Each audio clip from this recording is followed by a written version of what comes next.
যাদেরকে নিয়োগ দেওয়া হয়েছে অবৈধ প্রক্রিয়ায় শিক্ষক হয়েছে, শিক্ষার মান ভালো না। রাজনীতি করা মানে কিন্তু মাস্তানি করা না। বাংলাদেশে আর কোনো আওয়ামী লীগের জন্ম হবে না।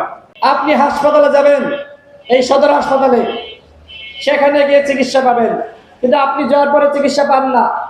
আপনাকে বলে যে এইখানে এই পরীক্ষা হয় না, ওই প্রাইভেট ক্লিনিক থেকে পরীক্ষা করে আনো। তো আপনারা বলেন, সদর হাসপাতালে যদি পরীক্ষা নিরীক্ষা না হয় তাহলে কোথায় হবে? হয়নি কেন? কারণ যারা জনপ্রতিনিধি এসেছে তারা হাসপাতালের দিকে তাকায়নি।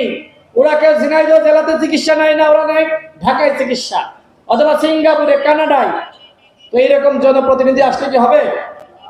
আমরা এইরকম জনপ্রতিনিধি চাই, যিনি নিজে সদর হাসপাতালে চিকিৎসা নেবে, যিনি জনগণের কথা চিন্তা করে হাসপাতালের উন্নয়ন করবে, যাতে করে আমাদের ঝিনাইদহ জেলার মানুষ অসুস্থ হলে ওই ঢাকাতে দৌড়াইতে না হয়, অসুস্থ হলে এই কলকাতায়, দিল্লিতে দৌড়াইতে না হয়।